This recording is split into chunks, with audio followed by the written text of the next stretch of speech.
تو اللہ فرماتا وَرَبُّكَ الْغَفُورُ ذُو الرَّحْمَةِ، اور تمہارا رب بخشنے والا رحمت والا ہے۔ ان تمام باتوں کے باوجود بھی رب اپنی مغفرتوں کو بیان فرما رہا ہے، اپنی رحمتوں کو بیان فرما رہا ہے کہ انسان غافل اب بھی تو توبہ کر لے تو تیرا رب توبہ قبول کر لے گا، تجھ پر رحمت کر دے گا۔ لو یؤاخذہم بما کسبوا لعجل لهم العذاب،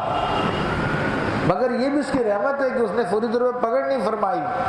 فرماتا کہ اگر وہ ان کے کیے پہ پکڑتا تو جلد ان پہ عذاب بھیجتا۔ بل لهم موعد لن يجدوا من دونه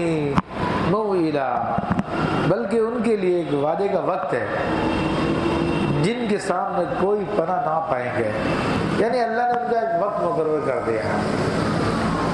تو اس وقت پہ آ کے ان کی پکڑ ہوگی۔ اس سے پہلے ان کو چھوٹ دی ہوئی ہے، وہ چھوٹ دی ہوئی ہے، سنبھل بھی سکتے ہیں، توبہ کرنا چاہے توبہ بھی کر سکتے ہیں،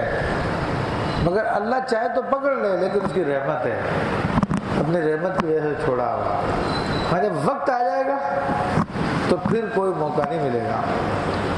فرمایا کہ تلک القری اہلکناہم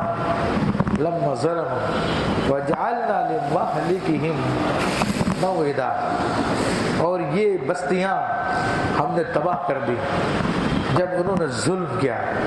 تو ہم نے ان کی بربادی کا ایک وعدہ رکھا تھا۔ تو اب اللہ تبارک و تعالیٰ نے ماضی دکھایا، ماضی کے ذریعے سبق دینے کی طرف اشارہ فرمایا،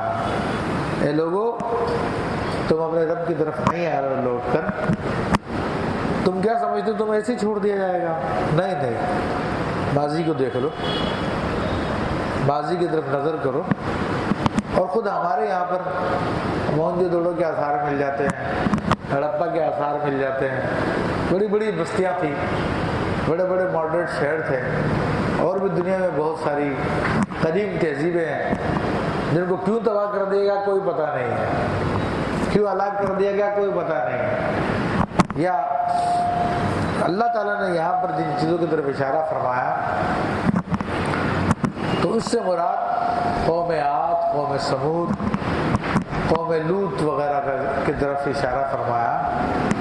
کیونکہ یہ عرب کے ارد گرد کی بستیاں تھیں، اور عرب جب سفر سے گزرتے تھے تو ان بستیوں کے پاس سے ہو کے گزرا کرتے تھے، اور عربوں کو ان بستیوں کے بارے میں پوری کی پوری معلومات بھی تھی، اور عربوں کو یہ بھی پتا تھا کہ ان بستیوں کو اللہ تبارک و تعالیٰ کی نافرمانی کی وجہ سے ہلاک کیا گیا۔ تو اللہ تبارک و تعالیٰ نے پھر ماضی دکھایا ان کو کہ دیکھ لو تم سے پہلے بھی لوگ تھے، وہ بھی اسی قسم کی حرکتیں کرتے رہے، وہ جب نہیں مانے ان کا وقت آ گیا تو ان کو ملیا میٹ کر دیا گیا، تو اسی طرح تم بعد آ جاؤ، تمہارا وقت آ جائے گا پھر تمہیں بھی ملیا میٹ کر دیا جائے گا۔ اور یہ ہم سب کے لیے اس میں نصیحت ہے، ہم سب کے لیے اس میں تنبیہ ہے کہ ہم لوگ وقت کا انتظار نہ کریں، عذاب کا انتظار نہ کریں، بلکہ ابھی توبہ کر رہے ہیں، ابھی اللہ تعالیٰ کی بارگاہ میں رجوع کر لیں تو انشاءاللہ تبارک تعالیٰ عذاب سے بچ جائیں گے، ورنہ فیصلہ ہو چکا ہے، والعصر ان الانسان لفی خسر، کہ عصر کی قسم انسان نقصان میں ہے۔ نقصان سے کون بچے گا؟ جو ایمان لائے، جنہوں نے نیک اعمال کیے، جنہوں نے حق کی تلقین کی اور پھر صبر کی تلقین کی۔ اللہ تبارک و تعالیٰ نے ان کامیاب لوگوں میں شامل کر دے، آمین بجاہ نبی الامین۔